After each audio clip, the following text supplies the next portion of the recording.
Hola, muy buenas a todos los lectores del blog Chinochano. Esta vez espero que seáis también oyentes porque voy a hacer por primera vez una grabación de una entrevista con la intención de que sea pues una especie de podcast. Soy muy aficionado a los podcasts, me escucho varios al día y siempre he querido hacer uno, es mi gran deseo, así que pues vamos a intentarlo hoy. Y qué mejor manera de hacerlo que con un viejo amigo al que había perdido la pista en los últimos años, pero bueno, lo he reencontrado. Se trata de Daniel Méndez. Hola, ¿qué tal? ¿Cómo estás, Daniel? ¿Qué tal, Antonio? ¿Cómo estás? Pues nada, muchas gracias. Un placer ser el primer experimento en vídeo podcast de Chinochano. Muy bien. Además, yo hice podcast contigo, grabándolos tú, así que... Exacto. Yo creo que ese fue mi primer encuentro con este mundillo y entonces no oía muchos, pero ahora es una pasada. O sea, estoy todo el día con el iVoox puesto en el móvil. Así que nada, bueno, pues Daniel es un viejo conocido de China. Él estuvo allí viviendo 7 años, entre 2007 y 2014, ¿no? ¿Estuviste? Exacto. Entre 2007, justo casi con el preámbulo de los Juegos Olímpicos, hasta 2014. Muy bien. Y bueno, los que estéis un poco metidos en el mundo de China, pues lo conoceréis por su web, zaichina.net o Zaichina, si queréis pronunciarlo en mandarín. Y bueno, pues también ha trabajado en medios de comunicación sobre China. Y nada, la excusa para hablar con él hoy aquí es un libro que acaba de terminar, que se llama 136, el plan de China en América Latina. Sí. En realidad, bueno, debería ser 136, ¿no? Que se refiere a distintos apartados, a distintos ejes, digamos, de la acción de China en América Latina. Debería ser 136, pero bueno, sí, se puede juntar 136, el plan de China en América Latina, que de hecho, además, lo tengo aquí en versión impresa, para los que lo puedan ver, que como veis es un libro pues bastante... Creo que tiene bastante empaque, es bastante complejo y cubre muchos temas y muchos países, y creo que puede ser interesante, ¿no? Para los lectores de Chinochano que les interese el mundo chino y, digamos, pues la proyección de China en el mundo, ¿no? En particular en América Latina. Muy bien. Bueno, te adelanto que no lo van a poder ver porque solo estoy grabando sonido. No es verdad, vale, nada. He enseñado el libro, pero bueno. Yo lo describo, la portada mola mucho, es el mapa de Latinoamérica con varios puntos de color oscuro, donde supongo que está allí China pues influyendo. Supongo que gracias al libro nos enteraremos un poco de esto. Bueno, pues empecemos con el título y con ese número con el que comienza. Explícanos un poco a qué viene eso de 136, no 136. Yo ya sé que tiene algo que ver con esta obsesión que tienen los chinos, ¿no? Por los números, por la numerología. Es una obsesión que yo conozco muy bien. Yo tengo una perra que se llama 11, porque el nombre se lo puso una amiga china y ya sé que les encanta, ¿no?, numerarlo todo. ¿Por qué 136? Bueno, o sea, sí, como comentas, los chinos son bastante especialistas en crear como conceptos, ¿no?, en torno a palabras, y esos conceptos pues entran en documentos oficiales que muchas veces los periodistas a veces hasta nos tendemos a reírnos de ellos, ¿no?, a minusvalorarlos, pero en realidad pues detrás de esas palabras y de esos conceptos, aunque no lo parezca, suele haber una estrategia detrás, ¿no? El 136 se refiere a un programa que, digamos, lideró China en sus relaciones con América Latina. El 1 se refiere a una cosa que se llama el Programa de Cooperación China, América Latina y el Caribe. En este caso era para el periodo 2015-2019. Digamos pues que China entiende que su visión de América Latina, sus intenciones y sus objetivos están resumidos en este programa. El 3 hace referencia a lo que ellos llaman lo que son como los 3 motores de esta relación, ¿no? Que yo creo que es aquí donde la cosa se pone interesante, que serían el comercio, las inversiones y la cooperación financiera. Digamos que estos 3 motores son las 3 preferencias que encuentra China en su relación con América Latina, ¿no? Una de ellas es el comercio, China es ya el segundo socio comercial de América Latina. Las inversiones, es verdad que en inversiones todavía China va un poquito por detrás y no estamos a la altura de su potencial, tiene inversiones muy concentradas por sectores y por países. Y el tercer motor sería la cooperación financiera, ¿no? Que es un poco el rol de China como banquero, ¿no? De América Latina, por decirlo así, con un montón de créditos concedidos, sobre todo a países con dificultades financieras. Ese sería el número 3. Y luego el número 6, digamos que es todavía va un poquito más en profundidad y acotan los sectores en los que China está más interesada, ¿no? Estos 6 sectores serían energía y recursos naturales, construcción de infraestructuras, agricultura, sobre todo relacionado pues con el acceso a productos primarios y agrícolas, en los que Sudamérica es súper potente y una gran productora, manufacturas, innovación científica y tecnologías de la información. Me pareció interesante un poco pues resumir, con estos 3 números creo que se dicen bastantes cosas de cuáles son las prioridades de China, y sobre todo se dice una cosa de la que yo hablo bastante en el libro, que es un poco el tema de la planificación china y de tener, digamos, unos objetivos más o menos bien concretos y bien definidos, que muchas veces América Latina la verdad es que no lo tiene tan claro, digamos. Este es un feedback, un comentario que se oye mucho hablando con expertos en América Latina y con diplomáticos y con personas que trabajan las relaciones entre los dos continentes, digamos, por decirlo así, que es China sabe muy bien lo que quiere y nosotros aquí en América Latina la verdad es que no. Claro, sí, eso quería yo también profundizar un poco, ¿no? El tema de la planificación de los chinos, que parece que para todo tienen un plan, que ven el futuro, que miden todo lo que están haciendo, no solo en Latinoamérica, sino también en el resto del mundo. No sé, parece como que saben hacer las cosas mejor que otros, ¿no? No sé muy bien si esto es así o no. ¿Cómo lo ves yo tú? creo que en términos generales se puede decir que sí, sobre todo si lo comparas con otros países en desarrollo o con la inmensa mayoría de países de América Latina. Ten en cuenta que América Latina en los últimos 20 años ha pasado por todo tipo de crisis, inflaciones, rescates del Fondo Monetario Internacional, ha pasado por muchos procesos políticos y económicos súper complejos y por bastante inestabilidad. Y si lo comparas con China, es verdad que China... yo creo que también hay un poco que desmitificar, ¿no? Tampoco es que todo esté súper mega planificado, y de hecho ves un montón de contradicciones también entre propias empresas chinas o entre propias instituciones chinas, y hay varios ejemplos de estos que se dan de hecho en todos los países. O sea, no es un plan perfecto, ni es un plan súper armónico y súper bien definido, pero sí es verdad que China, pues tal vez por su pasado comunista planificador, también porque es un país que todavía está muy dirigido, digamos, por el poder político, por las instituciones públicas, digamos que sí que tiene un poco las ideas claras de lo que quiere hacer con América Latina, de qué es lo que quiere conseguir y de cómo lo puede conseguir. Yo creo que eso se nota mucho y genera un contraste bastante fuerte con América Latina.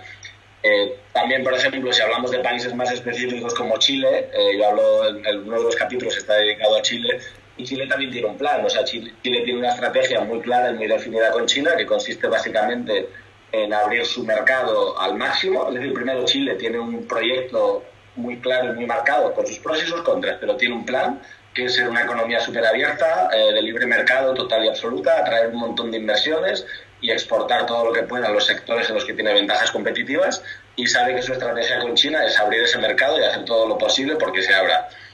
Suena muy sencillo, hay varias cosas que está haciendo Chile para conseguirlo, pero en ese sentido Chile también tiene un plan, ¿no?, con América Latina, mientras que hay otros países que no lo están haciendo tan bien.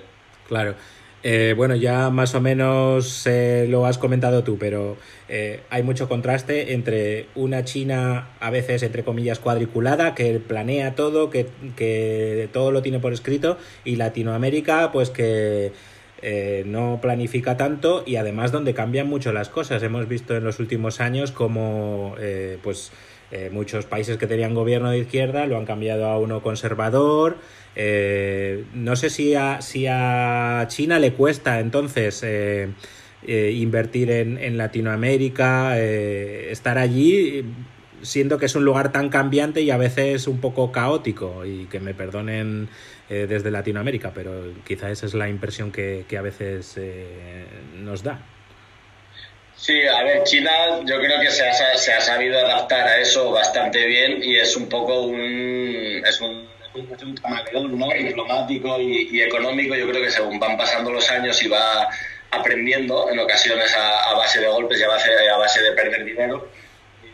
Yo creo que se va adaptando a todos los gobiernos de cualquier tinte político, ¿no? Yo creo que cada vez más China sabe e intenta siempre mantenerse un poco al margen de estos gobiernos, sean de izquierdas o de derechas, intenta llevar bien con todos ellos e intenta que sus acuerdos puedan superar cualquier cambio en el gobierno, ¿no? Yo sí, cuando fui a América Latina, la verdad, iba un poco con la idea de analizar estas relaciones entre los gobiernos de izquierdas, ¿no? Pues, por ejemplo, Correa en Ecuador, Evo Morales en Bolivia, Chávez o Maduro en Venezuela, estaban los Kirchner en Argentina. Había sido un continente que había estado muy a la izquierda y yo tenía mucho interés por ver si China se desenvolvía mejor con estos países o con otros, ¿no? Y en realidad, o sea, China yo creo que es súper pragmático en este sentido. Cuando hay gobiernos que son de izquierda se intenta llevar bien con ellos y lo hace y consigue acuerdos que les son ventajosos. Y cuando son gobiernos más de derechas o más liberales, también, ¿no? De hecho, en muchos casos a China aunque supuestamente sea un gobierno comunista, a China en muchas ocasiones le vienen mejor países que defienden el libre comercio y que están liderados por gobiernos más, digamos, liberales, gobiernos más de izquierdas, ¿no? Que suelen tender más a proteger sus industrias y demás. Pero hay un poco de mezcla, pero ya te digo que China intenta ser bastante camaleónico. Y yo creo que incluso ahora, por ejemplo, con la crisis en Venezuela, creo que China está intentando ponerse un poco de lado y no significarse mucho, ¿no? con el régimen de Maduro. Muy bien. Bueno, me has hecho llegar la introducción de tu libro que he leído y me ha gustado, por ejemplo, lo que comentas de que China es como si fuera un adolescente recién llegado a las aulas de la universidad cuando sale al mundo, ¿no? Es un país que ha estado durante siglos bastante cerrado al mundo. Cuando en el siglo XIX le obligaron a abrirse y yo creo que eso no fue muy bueno para la historia de China. Entonces pues solo lleva escasamente 10-15 años saliendo al mundo y es un poco novato, ¿no? En eso. Entonces pues comparas esa situación con la de un recién llegado a la clase, ¿no? Con pocos amigos en clase, que se pone nervioso cuando le toca hacer una presentación, no sabe cómo dirigirse a los profesores. Me gusta eso que comentas.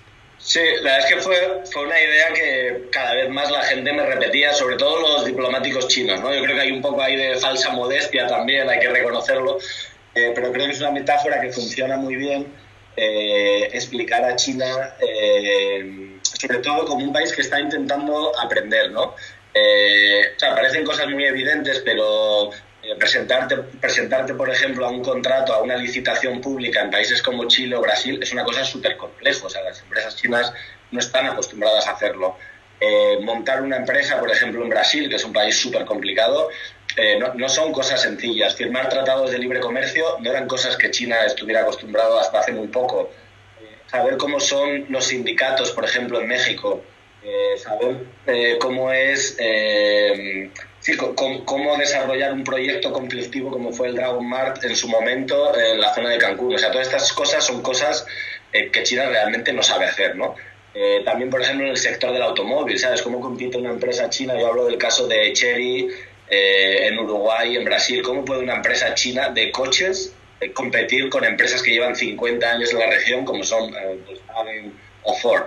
Es súper, súper complicado. Entonces, me parecía súper interesante empezar el libro de esa forma, ¿no? Que también va un poco contra el argumento generalizado, ¿no? De que China tiene las ideas muy claras, de que ya lo sabe hacer todo, de que es un país muy grande, ¿no? De que está conquistando el mundo. Me gustaba esta idea de China no sabe hacer muchas cosas, está aprendiendo. Y de hecho hay algunos diplomáticos que te lo dicen directamente, ¿no? Te dicen, mira, no sabemos qué hacerlo, nos estamos tirando a la piscina, queremos aprender. Y hay un diplomático que estuvo en la Embajada de Brasil durante muchos años, me decía, queremos aprender y la única forma de aprender es perdiendo dinero. Lo que estamos intentando es perder el menor dinero posible. Me pareció súper buena, la verdad. Hay un caso bastante significativo que también me hizo mucha gracia, que fue el Tratado de Libre Comercio que firmó China con Chile, que fue en el 2005, que fue el primero que firmó. Y como te comentaba antes, los chilenos tenían muy claro por qué querían firmar un tratado de libre comercio con China, ¿no? Ellos tenían una oferta, sobre todo de cobre, de vinos, de productos gourmet, de agricultura, que querían exportar a China, que en ese momento no lo estaban haciendo. Y ellos se preguntaban, ¿y China? ¿China por qué quiere firmar un tratado de libre comercio?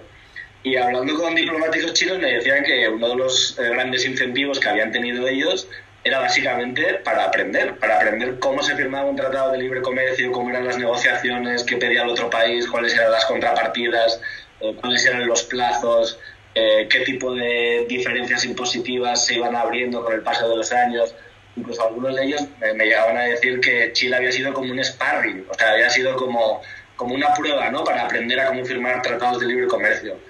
Yo creo que esa idea es bastante interesante, sobre todo, pues eso, tratándose de una potencia que en términos globales y en términos de expansión en todo el mundo, y en particular en América Latina, que es una región en la que China no ha tenido mucha presencia históricamente, y cómo lo está consiguiendo, ¿no? Cómo está aprendiendo a moverse por esas aguas muchas veces complicadas de América Latina. Me parecía una metáfora bastante interesante, y así es como empieza el libro, aunque obviamente tiene una contrapartida, ¿no? Que es que China no es un pobretín estudiante, ¿no?, que llega a clase súper perdido, ¿no?, sino que es un país pues con un peso económico y político y diplomático súper fuerte.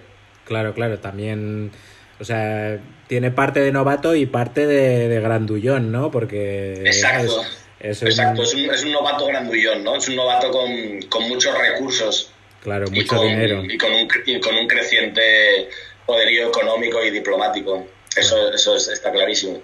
Claro. O sea, a veces China también dice, soy un país muy grande, ¿no? Para estos otros países a lo mejor también tiene miedo de imponer un poco, ¿no? A otros gobiernos, ¿no? Como que lo vean. Claro. Eso, claro, hablamos de... Yo hablo mucho y un poco por las variedades regionales, porque son países muy distintos, ¿no? Yo lo digo pues, de Cuba, que es prácticamente una economía comunista, a Chile, que es uno de los países más abiertos del mundo.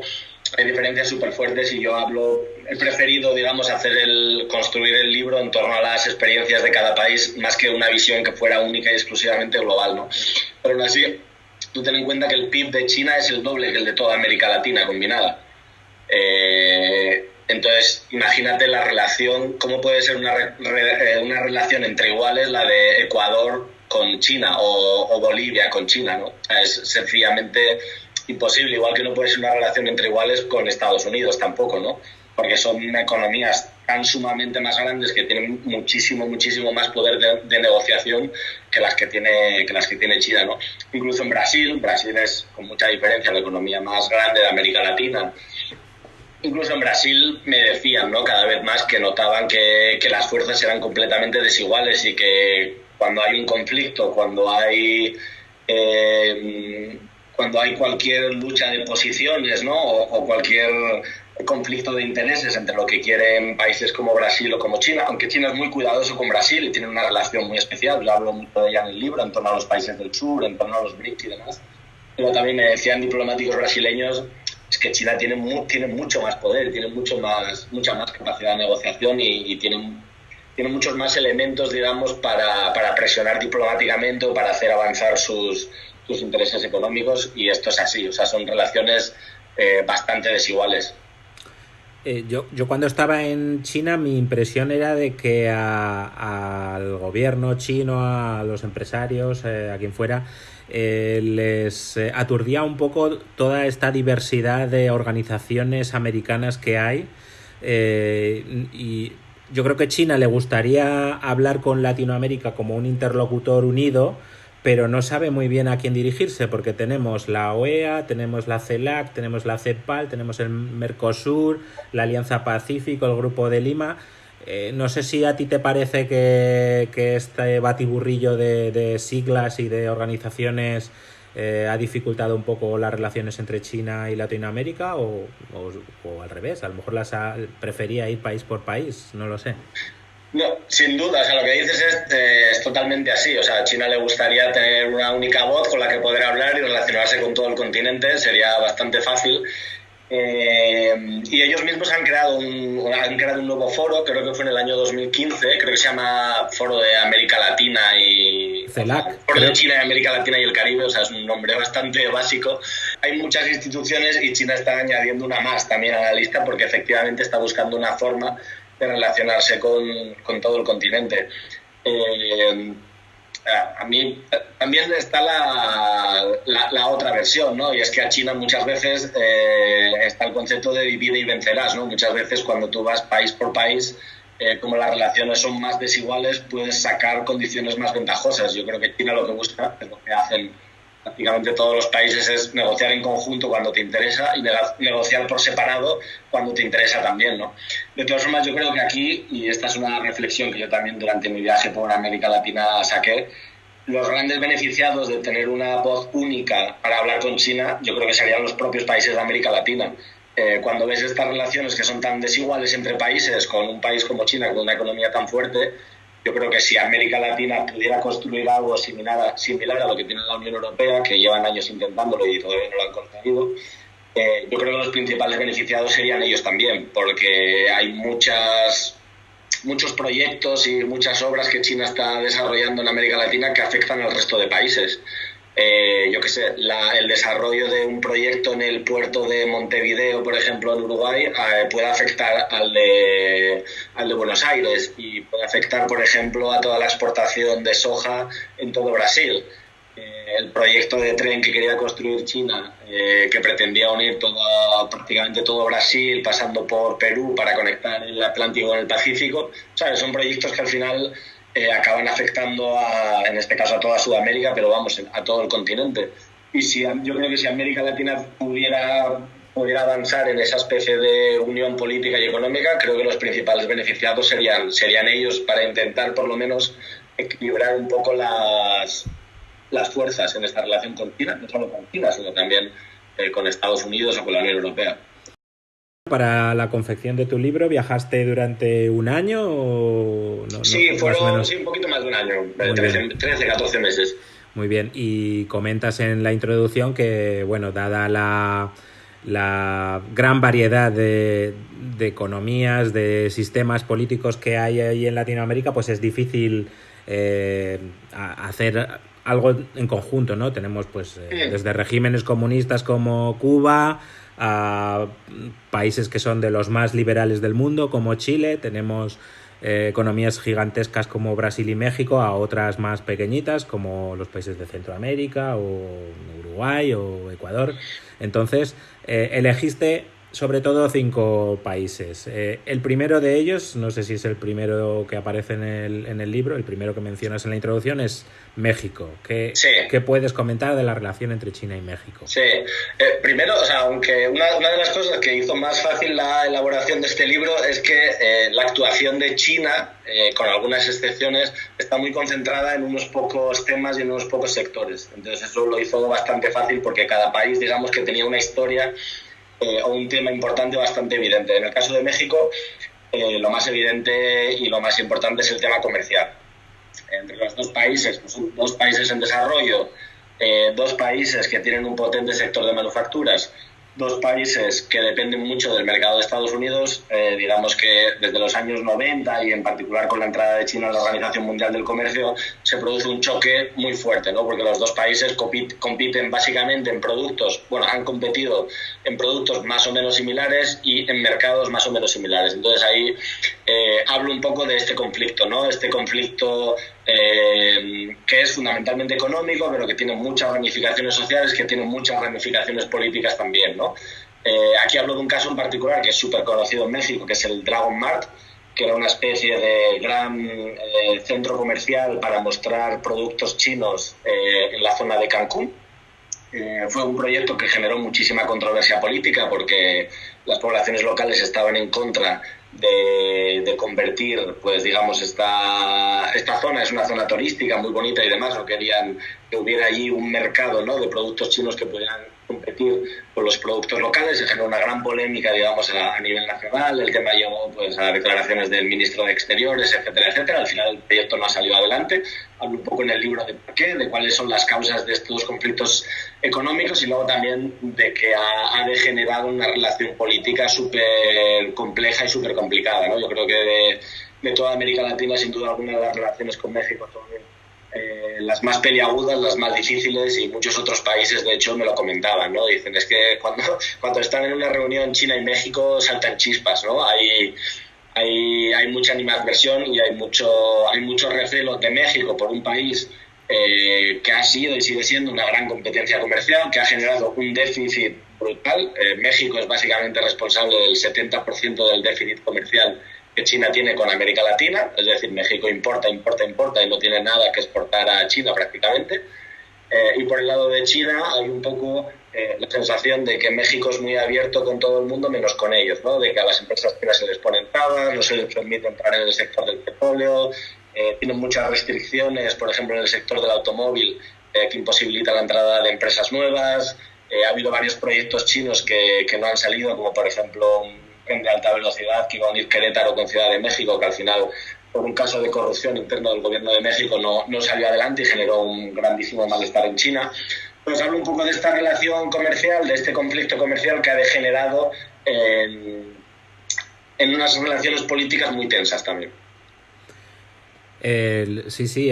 Bueno, a mí me gusta también, ya sabes que me gusta mucho la historia y la cultura, y también me interesa un poco no sé si en las relaciones entre China y México pesa un poco la relación histórica entre los dos lugares desde hace siglos, pues a través del galeón de Manila, ¿no? O sea, México y China han comerciado desde los tiempos del Imperio Español. No sé si esto se utiliza un poco para intentar calmar los ánimos cuando hay discusiones, ¿no? La relación es muy... La verdad es que no funciona muy bien ese argumento, Antonio. Sobre todo cuando tienes un déficit comercial tan alto como tiene México, y bueno, cuando tienes el problema de que básicamente China te ha adelantado por la izquierda y por la derecha y ha conseguido pues todo el fenómeno del Made in China, ¿no? Pues, una escalada tecnológica y una escalada de empresas propias nacionales mucho más fuerte que las que tiene México, un tejido, digamos, industrial más fuerte y mucho más competitivo como el que tiene China, ¿no? La visión desde México, el argumento histórico no acaba de funcionar muy bien, ¿eh? Sí hay por ejemplo, herencias de productos que llegaron en su época con el galeón de Manila, incluso de migración. Hay algunos casos de migración china o filipina en la costa oeste de México. O sea que sí que hay, a mí me fascina también, el tema del galeón de Manila, me parece súper interesante. Sí que hay, y hay además cada vez más interés, ¿no? por hablar más de este tema, ¿no? Como una especie de preámbulo de la globalización, ¿no? Por decirlo así. Y sí que hay algunas anécdotas, digamos, culturales, algunos restos, pues eso, ¿no? Gastronómicos, de intercambio de productos y demás. Pero ya te digo que no es un argumento que realmente a día de hoy se utilice mucho para calmar las aguas. De hecho, hay otro argumento que es bastante más triste y menos bonito, que es un poco la discriminación que sufrieron muchos chinos a finales del siglo XIX, principios del siglo XX, que iba un poco aparejada también con la discriminación que tuvieron en los años... también en California, en muchos sitios de Estados Unidos, ¿no? Que se les prohibía llegar, se prohibieron pues matrimonios, de hecho, entre mexicanos y chinos. O sea, hubo varias políticas de discriminación, incluso hubo matanzas de chinos bastante significativas en su momento, y por desgracia yo creo que eso pesa un poco más, ¿no? Y también se ve, yo en particular en el libro no hablo mucho de ello porque no me dio tiempo, pero sí que es uno de los países más, yo creo, xenófobos o por desgracia incluso racistas, se podría decir, a pie de calle, con todo lo que tenga que ver con China. México es uno de ellos, y el contraste, por ejemplo, con Perú, que sería el caso contrario, porque ha tenido mucha migración china también desde el siglo XIX. Perdóname, Antonio, que ya estoy pasando a otro país, pero el caso era el siguiente es de la lista, porque es prácticamente un caso opuesto con México en esta percepción de lo chino, ¿no? Que es como que los peruanos por la gran cantidad de chinos que emigraron allí, sobre todo a finales del siglo XIX, pero también en distintas olas migratorias en el siglo XX, han incorporado un poco lo chino como parte de su propia identidad mestiza, ¿no? Y esto es bastante interesante en Perú, por ejemplo. Muy bien, bueno, pues sí, Perú era el siguiente país en la lista, así que no hay problema de que lo saques a colación. Bueno, de Perú ahora mismo lo que nos está llamando mucho la atención desde fuera es lo mal que les está yendo a sus expresidentes, ¿no? Con el triste caso del suicidio de Alan García, unido a pues que han estado en la cárcel o están Ollanta Humala, Fujimori, por supuesto, Alejandro Toledo, que está en el exilio, Kuczynski, no sé si está ahora mismo en la cárcel o podría ir, no he seguido en las últimas semanas la actualidad de allí, pero bueno, parece que es un país un poquito complicado, ¿no? No sé si esto ha afectado a las relaciones entre China y Perú. Bueno, en el caso de Perú yo hablo de dos temas bastante diferenciados. Uno de ellos es el de la migración china, como te comentaba antes, que la verdad es que es un poco un cambio de tono en el libro, porque hablo mucho de economía, de política, de geoestrategia, de intercambios científicos y demás, y en este caso pues me apetecía hacer casi como un paréntesis para explicar historias más humanas de migración. Es un tema súper interesante, hay distintas comunidades chinas en muchas ocasiones enfrentadas entre ellas, y es bastante interesante ver cómo la nueva potencia china, digamos, está intentando, se habla un poco de la reconquista de la diáspora, ¿no? Cómo puede China, como nueva gran potencia, utilizar a la diáspora en su beneficio. Es un tema, la verdad es que bastante interesante. Y el otro tema que igual está más conectado con... Bueno, mismo en este tema se ve muy claramente también el tema de la corrupción o de las instituciones débiles, ¿no?, que tiene Perú. Por ejemplo, ha habido muchísima emigración ilegal a China en estos últimos años. Como decía, hubo un ministro peruano que al hilo de una fuga de uno de estos ministros corruptos dijo que las fronteras peruanas eran porosas, ¿no? Son porosas para los políticos corruptos y son también porosas para temas de migración ilegal, en este caso no solo China, sino también, por ejemplo, Haití, de ciudadanos haitíes. Y bueno, este es un caso en el que se ve también como la debilidad de las instituciones peruanas pues provoca pues consecuencias lógicamente negativas para la población. El otro tema en el que trato, que también se ve mucho este problema, digamos, peruano, que no es mucho menos único, es el tema de la minería. Hablo en particular, China ha invertido muchísimo en minería en Perú. Es un país que ha basado parte de su desarrollo económico en el sector de la minería y que ha sido bastante generoso, por decirlo así, con todos los países que han querido invertir en minería. China es el último en subirse al carro, lo ha hecho de una forma bastante agresiva, bastante potente. Yo estoy visitando un proyecto que es el proyecto de Toromocho, que la verdad es que es bastante interesante porque han tenido que mudar un pueblo prácticamente entero. La zona en la que querían explotar la minería es una mina abierta de cobre. Querían explotarla y justo donde estaba pues había un pueblo de unas 3.000 personas, una cosa así. Con lo cual han tenido que construir un pueblo completamente nuevo, que parece de estos diseñados con escuadra y cartabón, y han tenido que mudar a toda esa población a este nuevo pueblo, ¿no? Ha habido bastantes conflictos también en torno a este proyecto, y bueno, creo que aquí es un poco donde se nota un poco la debilidad de las instituciones peruanas para hacer que la ley se cumpla y que todas estas empresas mineras respeten la ley, digamos, al 100%, ¿no? Y eso que este proyecto, para lo que suele ser el Perú o los estándares, digamos, del Perú, muchos expertos internacionales dicen que se ha hecho razonablemente bien. Pero aún así, el sector de la minería en Perú es súper conflictivo. Ha habido un montón de empresas, o sea, ha habido fallecimientos en manifestaciones, ha habido huelgas generales durante meses.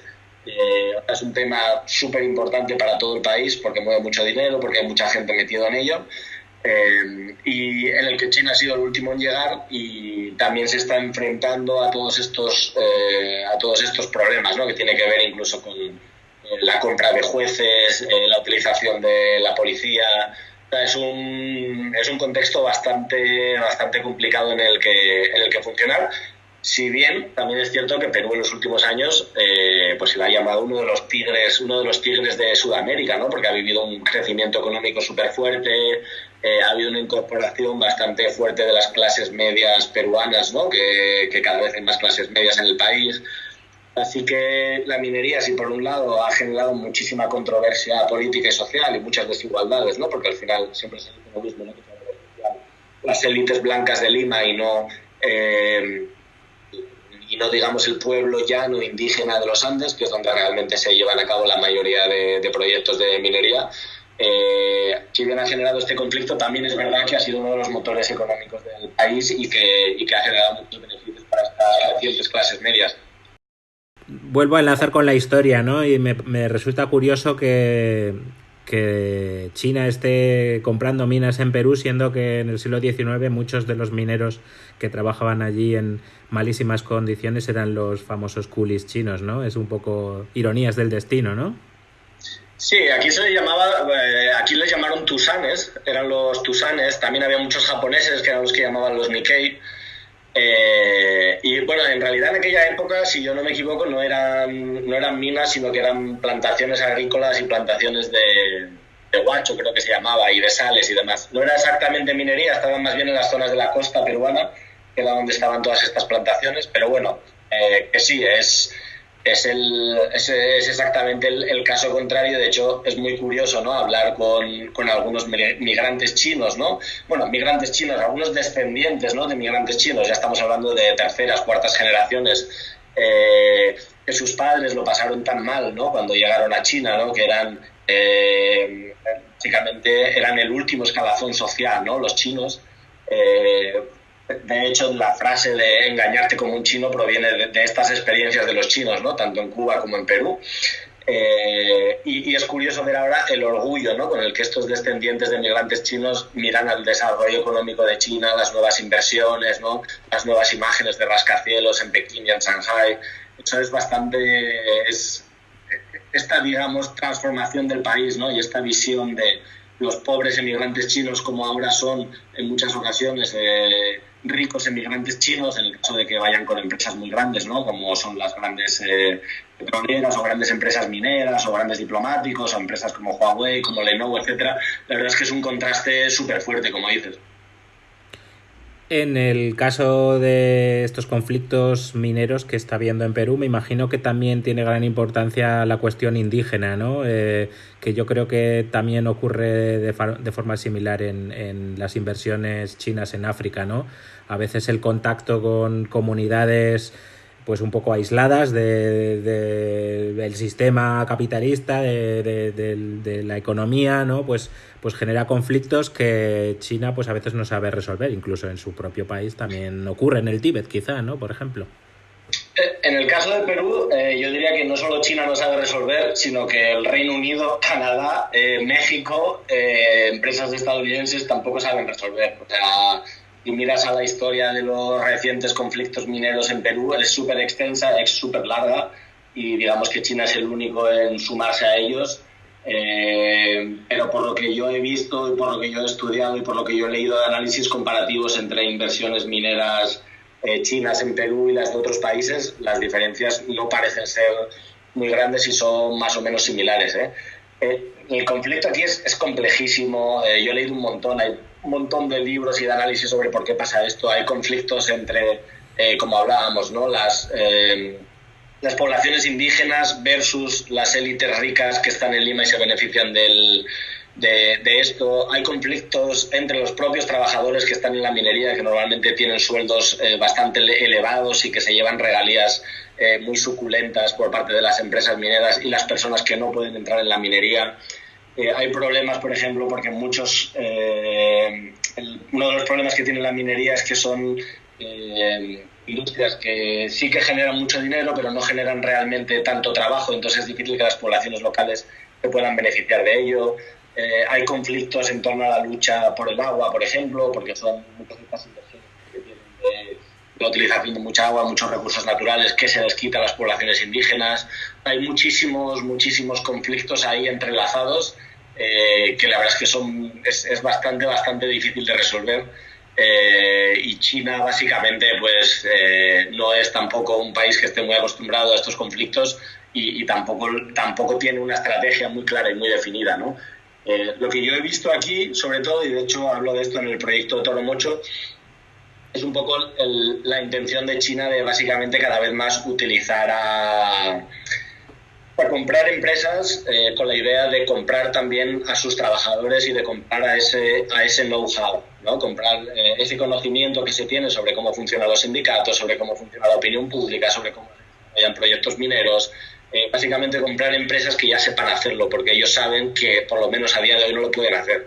Entonces vas a este proyecto, por ejemplo, que fui yo, el de Toro Mocho, y allí es que prácticamente no ves un chino, como quien dice. O sea, prácticamente todos los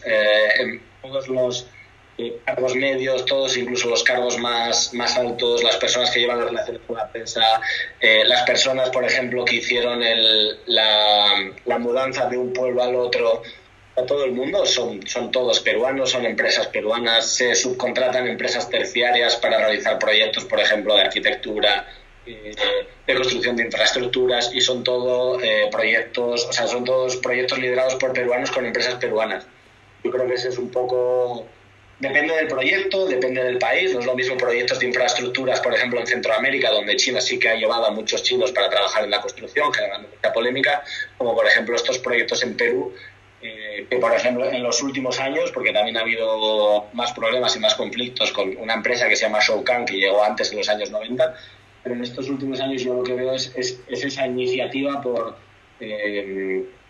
peruanizarse, por decirlo así, ¿no? O incluso globalizarse, ¿no? En el sentido de que compran empresas que son canadienses o que son británicas, mantienen al personal que está allí y les dejan a ellos, digamos, que lideren este proceso. Yo creo que esa es una de las estrategias que están utilizando para intentar desarrollar los proyectos de la mejor forma posible.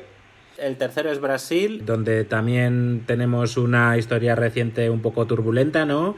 Mucha corrupción, el caso Odebrecht. No sé si el caso Odebrecht ha salpicado a los inversores chinos allí, como ha salpicado a tantos países de Latinoamérica. Pues de momento no. El caso Odebrecht en particular, no. China ha tenido otros problemas más de corrupción, por ejemplo, en Bolivia, o de casos más conflictivos, sobre todo de entregas de proyectos de infraestructuras más, digamos, sin pasar por los cauces naturales de un proyecto de licitación. Eso es uno de los problemas, digamos, que vinculado a la corrupción, digamos, o vinculado más a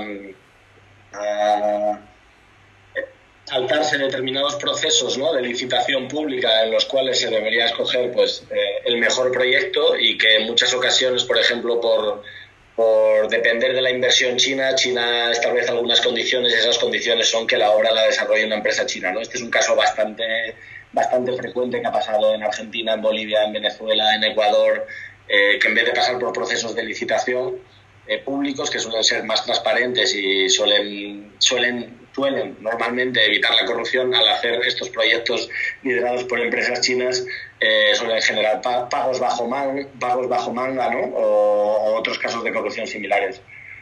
En Brasil yo hablo de un tema que es bastante importante, que es más de geoestrategia y de geopolítica, que está relacionado con los BRIC, que es un poco cómo ve Brasil su relación con China y cómo ve Brasil y China esa relación un poco, ¿no? Yo hablo de una relación para cambiar el mundo, ¿no?, en torno a los países del sur, que es bastante interesante.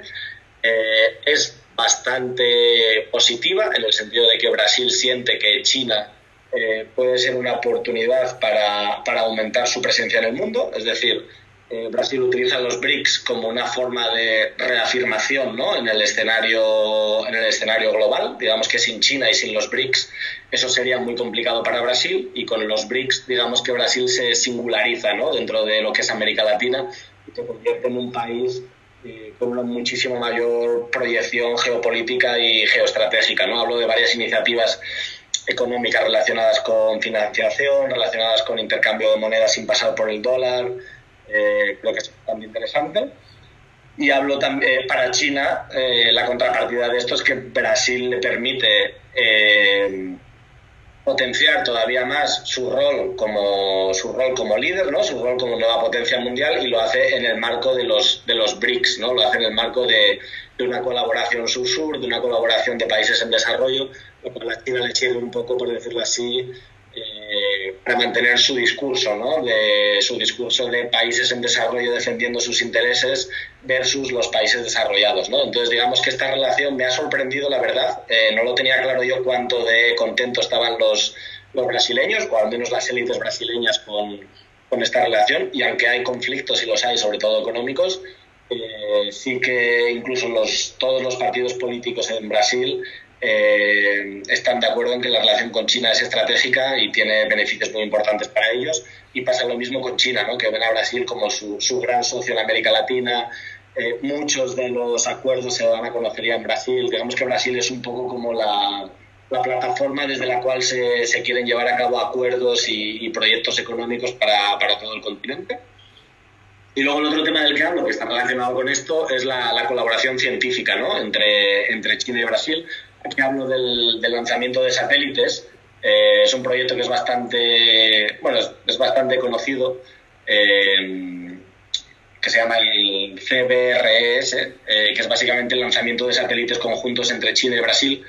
Y la verdad es que es bastante interesante ver hasta qué punto, ¿no? Dos países, sobre todo en los años 80, estaban en un nivel de desarrollo más o menos parecido, con muchos problemas para acceder a tecnología estratégica, porque Estados Unidos, digamos que vetaba a sus empresas para vender determinados productos, por ejemplo, en energía nuclear en Brasil, o en temas de la industria aeroespacial también.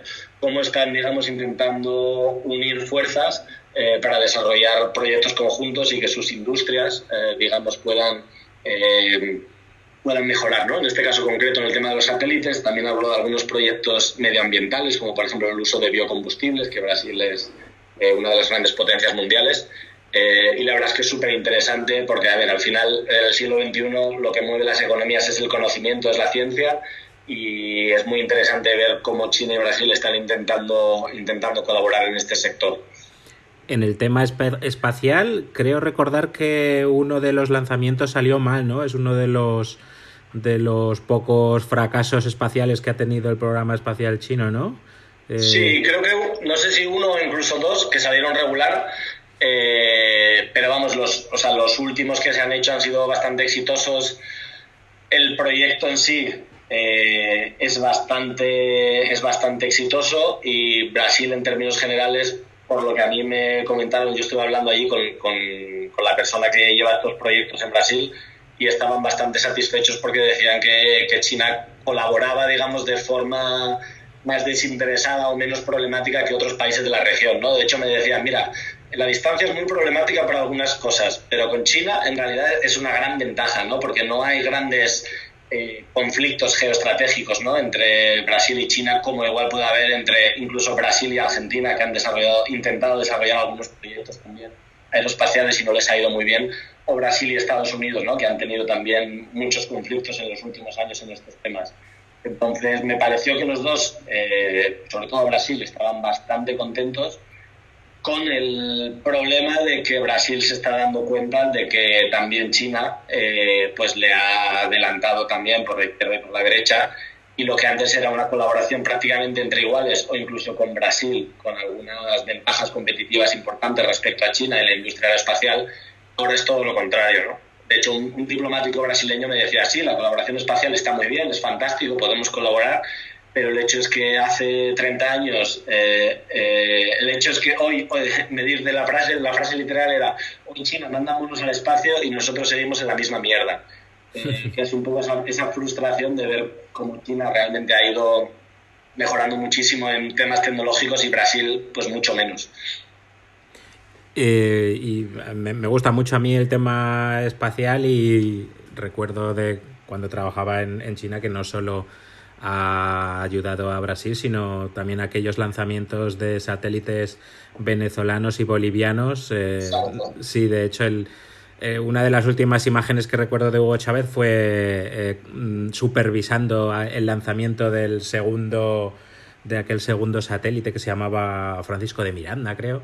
Exacto. Y también Evo Morales yendo a la base espacial china a ver cómo lanzaban su su satélite y llorando. Sí, China llorando tiene un proyecto súper ambicioso de exportación y expansión de su tecnología aeroespacial, porque produce mucha tecnología aeroespacial a precios bastante baratos, bastante competitivos, lo cual es súper bueno para su economía y para crear puestos de gran valor añadido en China y demás.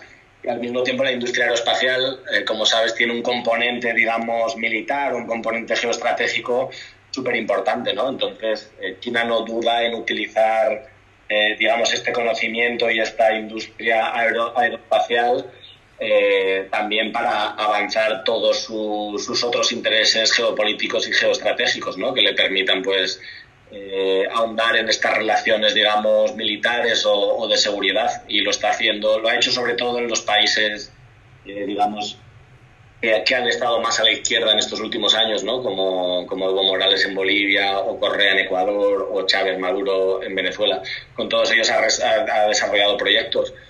Y mira, justo en este tema también hay una vertiente interesante que es en Argentina, que también hablo de ello, que es un tema del que han levantado también mucha polémica en Argentina, que es una cosa que allí los vecinos del pueblo llaman sencillamente la antena china, ¿no? Que es una de estas antenas de control aeroespacial para vigilar lo que son sobre todo las misiones de China en el espacio lejano, ¿no? Cuando se mandan proyectos muy lejanos, por ejemplo, a la Luna, se necesitan tener antenas en las distintas franjas horarias, digamos, en los 3 continentes, ¿no? Porque si no pierdes la comunicación en uno de esos momentos en los que la Tierra está girando y no puedes conectar con tus naves, ¿no? Que están en la Luna, ¿no? Entonces, China llegó a un acuerdo con Argentina, que fue muy polémico, con la Argentina de Kirchner, para construir esta especie de estación espacial en la parte más norte de la Patagonia, en la provincia de Neuquén, y también generó muchísima controversia un poco por la implicación militar, ¿no? Yo creo que un poco exageradas para lo que hablan los expertos militares de la influencia que puede tener eso realmente en términos militares, porque son antenas que no cubren en realidad lo que es el espacio más importante, que es el espacio más cercano a la Tierra, ¿no? Pero bueno, aparte de eso, yo creo que es súper importante, o sea, el hecho de cómo China es hoy capaz de construir antenas para controlar sus misiones a la Luna y tener, digamos, un poco independencia, ¿no? En estas misiones aeroespaciales que llevan el espacio lejano, y lo ha hecho en gran medida pues gracias a esta antena colocada en Argentina, lo que muestra un poco ese énfasis, ¿no? Ese impulso súper importante en ciencia y en tecnología de China. Argentina, en efecto, es uno de los países que también visitaste para elaborar este libro. Y a mí lo que me inspira a Argentina en su reacción en China es la soja, ¿no? La exportación de soja, que además es un actor muy importante en la guerra comercial actualmente entre Estados Unidos y China, que es de lo que más se habla cuando se habla de China en los últimos tiempos, porque parece ser que si China le importa menos soja a Estados Unidos, antes era prácticamente la principal exportación estadounidense a China, pues quizá la gran beneficiada va a ser Argentina. Argentina puede ser uno de los países que se beneficie de esta guerra, ¿no? Eso es un poco, a mí también me sorprendió cuando estuve allí, pero desde Argentina no se ve exactamente así. Hay varios temas con el tema de la soja, que yo trato en mi libro, que a mí es un tema que realmente me fascina, del que no tenía mucha idea antes de ir allí y que me gustó muchísimo cubrirlo sobre el terreno. Uno de ellos es primero la sojización del campo argentino. O sea, la soja era un producto prácticamente residual en los años 70 en Argentina. Estos últimos años, entre otras cosas, gracias a los nuevos productos, digamos, herbicidas, glifosato y demás, han permitido la expansión de los campos de soja, que es un producto que básicamente crece solo, como me decían ahí algunos agricultores, no requiere de mucho cuidado, crece solo y ha crecido muchísimo en precio, ¿no? Entre otras cosas, gracias a China, ¿no? Entonces, el primer efecto, digamos, de las supercompras chinas de poroto de soja, ¿vale? En particular del poroto de soja, del producto no elaborado de soja, porque lo quieren elaborar en China, ha sido que el campo argentino ha vivido una sojización brutal. El segundo efecto, que es un poco más conflictivo, es el tema de qué quiere exportar Argentina y qué quiere importar China, ¿no? Argentina, siguiendo una política de industrialización y de agregarle valor añadido a lo que es la producción de soja, lo que ha montado en las últimas décadas es, sobre todo en torno a la zona de Rosario, un montón de fábricas que convierten el poroto de soja en aceite de soja e intenta, por todos los medios, exportar aceite de soja al resto del mundo. Es decir, la política argentina, a través de ayudas al proceso y a la industrialización de la soja y a través de un marco impositivo de impuestos, un marco fiscal más favorable a la exportación de aceites que a la exportación de poroto, lo que ha buscado es, y lo ha conseguido realmente, tiene Argentina probablemente la industria de procesados de soja más desarrollada del mundo. Entonces lo que Argentina quiere es exportar el aceite de soja, que desde el punto de vista argentino lógicamente tiene toda la razón del mundo. ¿Y qué quiere China? Sin embargo, China lo que quiere es importar el poroto de soja. Es decir, no quiere el producto manufacturado porque prefiere manufacturarlo él en todas las fábricas que también, a través de un montón de ayudas estatales, ha generado en toda la costa este de China. Entonces ahí hay un conflicto bastante fuerte por lo que es la industrialización del poroto de soja, ¿vale? Entonces lo que a priori sí que parece como una relación súper buena y súper complementaria entre un exportador de soja y un importador de soja, realmente no es tan así. Y ahí es un poco donde está el conflicto, ¿no? Y este conflicto, sigue así, no sé muy bien cómo se va a resolver, va a ser complicado que se resuelva, pero ese conflicto está ahí, está muy presente y es uno de los temas en los que hablo en mi libro. Otro tema del que hablo en mi libro, que también es súper interesante, es un poco cuál es la estrategia de China en Sudamérica, sobre todo, pero bueno, en el resto del mundo, cuál es su estrategia de seguridad alimentaria, ¿no? Sobre todo, al principio, cuando China va a América Latina, se plantea el tema de comprar tierras. Sabes que es un tema como muy mediático del que se ha hablado mucho en los medios de comunicación, es la compra de tierras en América Latina, ¿no? La idea primigenia es: China necesita muchos alimentos, Sudamérica tiene muchos alimentos, con lo cual los chinos lo que van a hacer es comprar tierras, ponerse a plantar, estoy un poco simplificando, pero bueno, ponerse a plantar patatas y lechugas y soja, y lo que van a hacer es llevárselo en barcos hacia China, ¿no?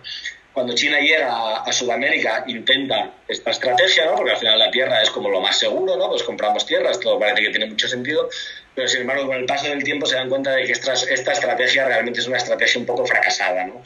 Primero porque los productores de tierra en Argentina en realidad no tienen mucho poder, es decir, no tienen mucho poder a la hora de quién marca los precios, cómo se distribuye, a dónde se envía. Realmente cuando tú analizas lo que es la cadena de producción de la soja, te das cuenta de que el que tiene la tierra realmente no es el que manda, no es el que tiene el control sobre el precio y la distribución de los alimentos. Y el segundo problema es que esto genera mucho rechazo en las poblaciones locales, ¿no? Porque la tierra es un tema muy sensible, muy conflictivo, y empiezas a tener un montón de mala prensa sobre China comprando tierras en Argentina, ¿no? China comprando la Patagonia, ¿no? Hubo varios titulares de este estilo, ¿no? Pues lo que ha pasado es que estas compras de tierras en su inmensa mayoría no se han producido, a pesar de los anuncios multimillonarios en su día que se hicieron. Hay varios estudios al respecto, ¿no? Que dicen que de todo lo anunciado no se han llevado a cabo ni el 10% de la compra de tierras en Argentina o en Brasil. Y lo que ha hecho China, que además yo creo que es una muestra muy clara de su sofisticación, ¿no? De aprender a base de golpes, por un lado, y el otro de cómo están empezando a entender cómo funciona la globalización, es que básicamente lo que ha hecho ha sido comprar las grandes empresas de distribución, almacenaje y procesamiento. Quizá podríamos explicar un poco por qué es tan importante para China la soja, ¿no? Porque yo creo que en España no es un producto que consumamos tanto, quizá lo asociamos más a alimentos dietéticos y estas cosas, mientras que en China, aparte de ser un alimento básico para los humanos, también se utiliza mucho para el ganado, ¿no? Y si China sí tiene dificultades para alimentar a 1.300 millones de personas, también las tiene para alimentar a 5.000 millones de cerdos, a 10.000 millones de pollos, que todavía son más. Y yo creo que lo que necesita es alimento para su ganado y lo busca, ¿no? en estos socios económicos que también... Exacto, eso es así. En realidad en Europa también lo hacemos, ¿eh? O sea, en Europa también alimentamos a nuestros cerdos y otros animales, también los alimentamos con soja, con piensos de soja, pero es verdad que China mucho más. Y también, aparte de lo que comentas, que es totalmente así, o sea, la soja china la utiliza para piensos para alimentar a sus animales, es decir, aunque también hay una parte, ¿no? Como tú bien sabes, de leche de soja, de alimentos de soja, pero vamos, la inmensa mayoría va para alimentar a sus animales. Y luego el otro factor añadido importante es que la soja necesita mucha agua para poder hacerla crecer, y China no tiene agua.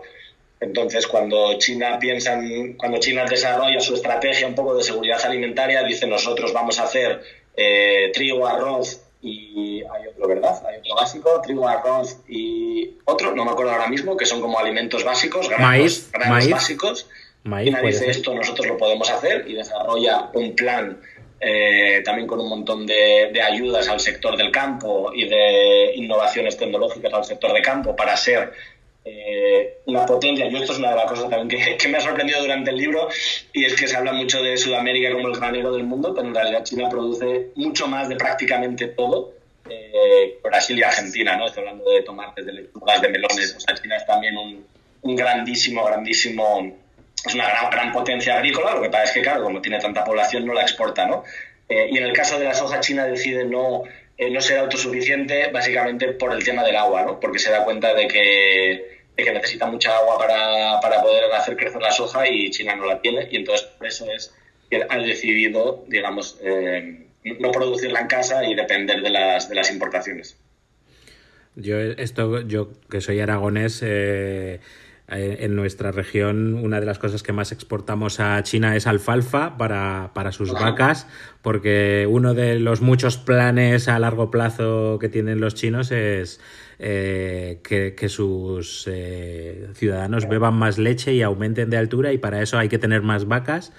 Y bueno, pues en eso Aragón parece ser que está jugando un importante papel, aunque luego está el tema de la intolerancia a la lactosa, ¿no? De claro, los chinos. Habrá que ver cómo resuelven eso. Uh-huh.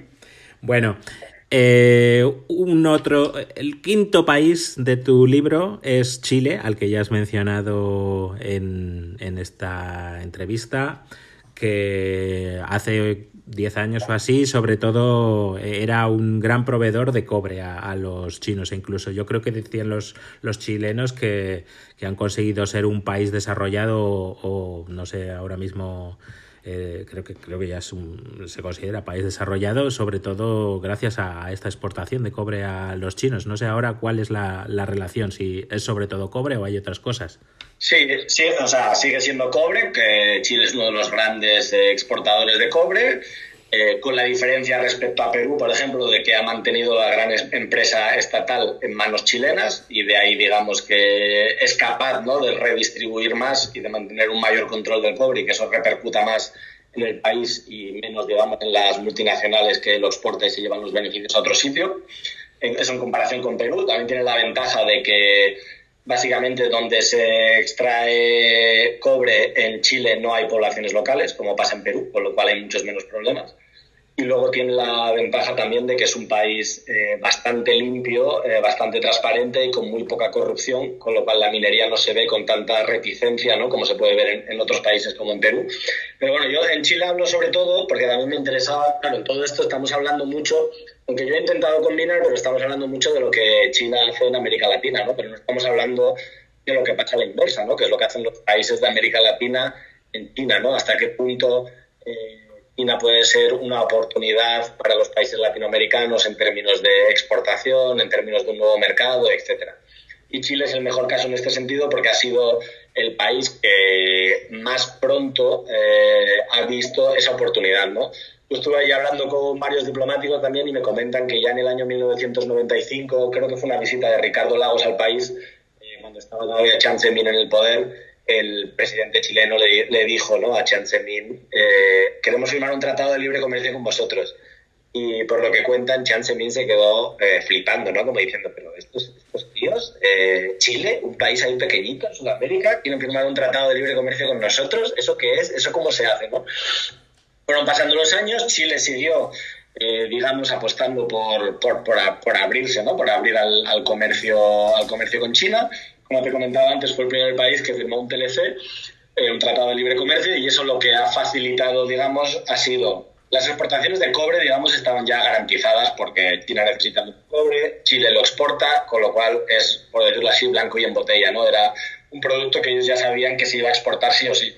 Pero lo que ellos buscaron con el Tratado de Libre Comercio fue básicamente abrir la cartera de productos, intentar que se diversificara más las exportaciones de Chile e intentar colocar más productos en el mercado chino, ¿no? Esto es sobre todo, por ejemplo, del vino. Yo hablo del sector del vino, que como tú bien sabes, el vino chileno tiene mucha presencia en China. No sé, ahora mismo no recuerdo la cifra, pero creo que es el tercero o el cuarto mayor exportador. Y sigo un poco la evolución, ¿no?, de cómo Chile ha conseguido colocar al vino a través de sus agencias exteriores, a través de campañas de promoción, a través de grandes empresas como Concha y Toro, etcétera, etcétera, etcétera, etcétera, hasta pues haber sabido buscar sus oportunidades dentro del mercado chino, ¿no? Y hablo un poco de los efectos que ha tenido el TLC en este sentido, ¿no? Y vengo un poco a decir de que, o sea, un TLC, un Tratado de Libre Comercio solo, no sirve para nada, o sea, sirve para bajar impuestos, sirve para bajar aranceles, lo cual te sitúa en una ventaja competitiva respecto a otros países, por ejemplo Perú o por ejemplo Australia o Nueva Zelanda, que son algunos de los competidores de Chile en los productos que tiene Chile, pero no sirve de nada si tú no haces una acción exterior y si tú no tomas medidas, digamos, para favorecer esas exportaciones, ¿no? Ese es un poco el caso del que yo hablo más en Chile, que la verdad es que es súper interesante también. Y luego también en Chile hablo de la diplomacia cultural, ¿no? Hablo también pues, de los institutos Confucio en América Latina, de la nueva, de cómo ven los latinoamericanos, ¿no? La expansión de los institutos Confucio y demás. Yo tengo la teoría de que China y Chile... Ay, es que se oye fatal, a ver si me dejo de oír a mí mismo. Que bueno, que he repetido muchas veces la teoría de que China y Chile se llevan bien porque en muchos escenarios internacionales se sientan juntos o uno al lado del otro, ¿no? Por el parecido del nombre y que el roce hace el cariño. Sí, bueno, a mí me comentaba un diplomático, ¿no?, que eso ayudaba, ¿no?, que eso era como un pequeño impulso porque al final vas a muchas reuniones. Yo creo que solo en las reuniones que se hacen fuera de China, ¿no?, cuando se utiliza el alfabeto románico y no cuando se utilizan los caracteres, ¿no?, porque luego ya se descolocan un poco. Exacto. Pero sí me comentaba un diplomático y me decía, sí, bueno, pues eso ayuda, al final estás todo el rato junto, ¿no? Pero bueno, yo creo que Chile y China lo que comparten es una visión bastante pragmática de lo que son sus economías, de lo que son sus países, de lo que son sus estrategias el uno con respecto al otro. Y creo que también comparten la idea esta de tener un plan, ¿no?, por decirlo así. De hecho es bastante gracioso, pero un diplomático chino también me comentaba, así hablando un poco de la inestabilidad de los países, ¿no?, de la necesidad de planificar y tal, y me decía, tú fíjate China y Chile, si es que tenemos modelos muy distintos, tenemos modelos que son muy diferentes, pero al final los dos sabemos lo que queremos, los dos tenemos muy claro qué es lo que queremos hacer, y aunque haya un cambio de gobierno u otro, al final las líneas maestras se mantienen, ¿no?, de esa estrategia, ¿no? Y es curioso que un diplomático chino te dijera esto del modelo chileno, ¿no?, que en muchos casos es bastante distinto a lo que es el modelo chino, ¿no? Pero yo creo que esas cosas también las comparten, y al margen de que probablemente si México y China se sentaran juntos no pasaría nada bueno de ahí, no saldría nada bueno de esa unión, mientras que en el caso de Chile, como tienen muchas cosas en común y comparten algunas cosas, pues les beneficia sentarse juntos, ¿no? Pues la verdad es que no sabía esta mala relación entre México y China, se me ha caído cierto mito a mí. Sí, bueno, ya sabes, cuando hablas con los diplomáticos te van a decir que las relaciones son súper armoniosas, ¿no?, que son relaciones de dos países, de camaradería, de que se llevan genial, de que buscan espacios de cooperación, lo típico, vamos. Pero cuando escarbas un poco y cuando hablas, por ejemplo, con ex diplomáticos, ¿no?, que ya no están en el puesto de diplomáticos, que ya no están en el poder, pero que lo han visto y lo han vivido, hay casi una relación, digamos, no sé cómo decirlo, como si fuera una relación de pareja sentimental. Hay casi un despecho, ¿no?, emocional, ¿no?, basado en varios problemas que han tenido, ¿no? No sé si recuerdas, por ejemplo, creo que fue Felipe Calderón, ¿no?, que se reunió con el Dalai Lama, por ejemplo. No sé si recuerdas cuando China puso en cuarentena a, no sé si fueron 40 o 50 mexicanos, sí, la gripe, en este caso de una enfermedad que había surgido en México y demás. Cierto, es verdad. Estuvo en condiciones que los mexicanos consideraban infrahumanas. El diplomático, el embajador de México intentando contactar con sus homólogos en China para que le explicaran qué estaba pasando con estos ciudadanos mexicanos que estaban en cuarentena, encerrados en hoteles y que no se les permitía salir prácticamente ni al baño. Entonces, bueno, han sido muchas cosas que han generado muchos problemas relacionados con el comercio ilegal, ¿no? Con exportaciones chinas que se metían en la frontera bajo precio, bajo manga. O sea, ha habido un montón de conflictos entre los dos países que muchas veces se han mantenido un poco bajo voz, pero que cuando lo ves es bastante hiriente, ¿no? No sé, por ejemplo, si recuerdas el caso del tequila mexicano y de las exportaciones de cerdo mexicanas también. Han estado prácticamente 10 años o 15 para poder exportar una botella de tequila. Han sido como muchas cosas, la verdad, en estos últimos años. Bueno, espero que mejoren, que se acuerden del galeón de Menem. Y además, cada vez que viene un nuevo gobierno, yo recuerdo, a mí me pilló la entrada de Peña Nieto cuando yo colaboraba con Reforma, con el Diario Mexicano, y trataba bastante de esto, y claro, era como mucho optimismo, ¿no? Porque llegaba un nuevo embajador, se reforzó la embajada de México en China, se trajeron nuevos cuerpos diplomáticos, se hicieron muchos gestos de buena voluntad, por ejemplo, entre Enrique Peña Nieto y Xi Jinping. Fue el primer presidente mexicano en ir al foro de Poao. Xi Jinping visitó México creo que en un par de ocasiones en menos de un año. Todo parecía súper bonito, pero luego a la hora de la verdad, cuando llegó el caso del tren de Querétaro, cuando llegó el caso del Dragon Mart, todos estos proyectos han venido abajo y también ha generado mucha controversia con China. Bueno, hemos viajado contigo a 5 países, pero supongo que en el libro hablas también de muchas otras cosas, de otros países de Latinoamérica, y que tratarás la relación entre China y Venezuela, ¿no? De la que se habla mucho en los últimos meses. Como la impresión es que Venezuela es uno de los soportes económicos de la maltrecha Venezuela aislada de Maduro. ¿Es así o es un poco exagerado? Yo no investigué en profundidad el tema de Venezuela, no lo investigué porque el tema de los recursos naturales lo trato más en Perú, el tema de los créditos condicionados lo trato más en Argentina, o los créditos ligados, digamos, la financiación. Entonces el tema de Venezuela no lo tengo muy trabajado directamente allí sobre el terreno. Sí te puedo decir que lo que me dijeron en otros países es que China... ¿Cómo decirlo? Los diplomáticos chinos lo dicen de una forma un poquito más educada y más sofisticada, pero básicamente decían que básicamente China se había equivocado en dejarle tanto dinero a Venezuela porque no se lo iba a devolver nunca. Sí, sí. Como que la lección que a mí me llegó, ya te digo que no lo he trabajado allí sobre el terreno, pero la lección aprendida de China es que tienen que mejorar el sistema de concesión de créditos y en particular en casos como el de Venezuela, porque se han metido en unas aventuras que les van a salir bastante caras, porque probablemente nadie les vaya a devolver ese dinero, en principio. Esa es un poco la idea general que me llegó a mí, pero ya te digo que no es un tema que yo estudiara en profundidad el de Venezuela.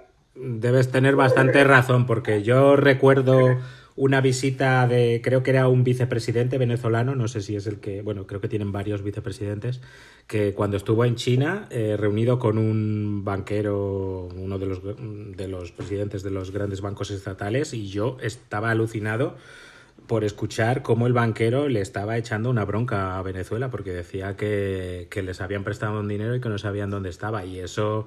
En el ultraeducado lenguaje diplomático chino es algo que, vamos, jamás he visto. O sea, muy enfadados tienen que estar para que lo digan en público y con periodistas delante. O sea, China no tiene que estar muy contenta ahora con Venezuela. Está claro. También hay que entender un poco el tema de que China no es como la antigua Unión Soviética, ¿no? Que básicamente mantenía países económicamente por un interés ideológico, ¿no? Por un interés geoestratégico. Claro.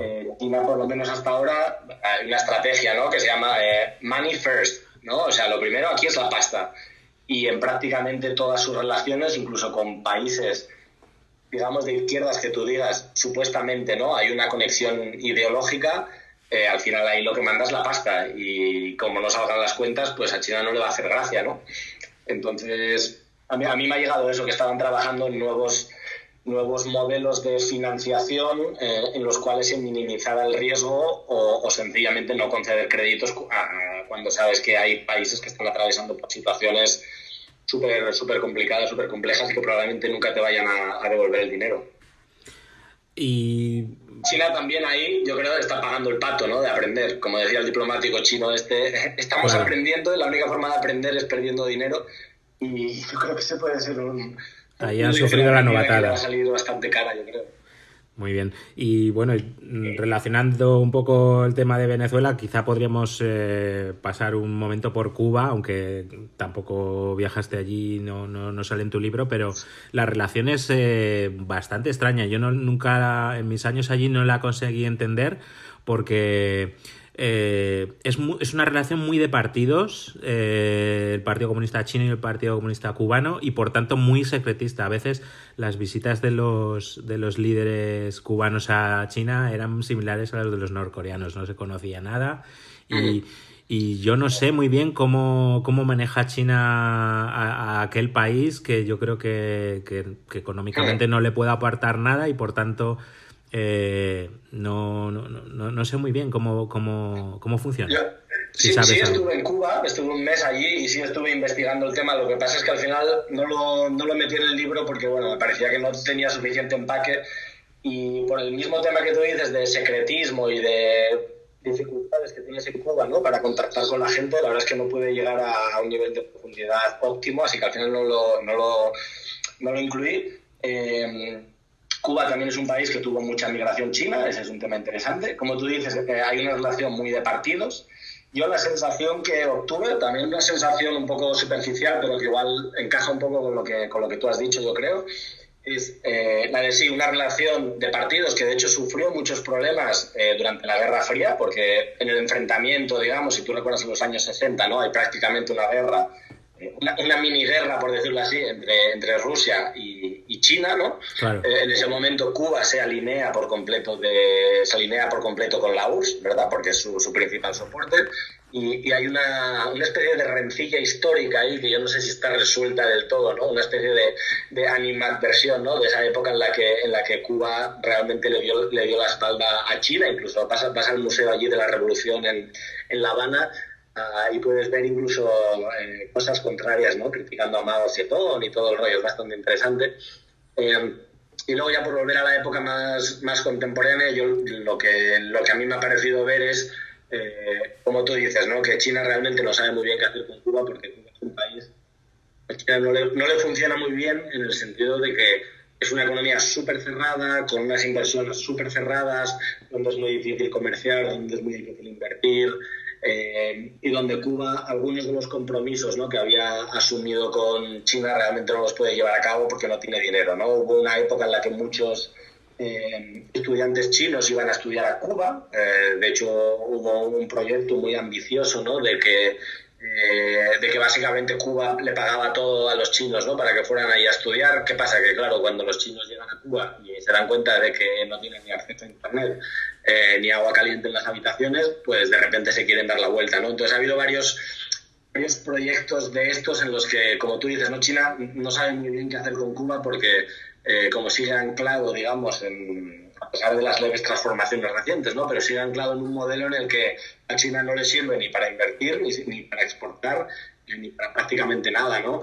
Y aún así, pues mantiene esas relaciones formales, ¿no? de partido, de tú a tú comunistas, las mantiene más o menos e intenta hacer lo que puede, ¿eh? O sea, por ejemplo, si viajas por Cuba son muy famosos los autobuses Yutong, de la marca Yutong, que básicamente es con los que Cuba ha montado todo su sistema de transporte un poquito más sofisticado para turistas dentro de la isla.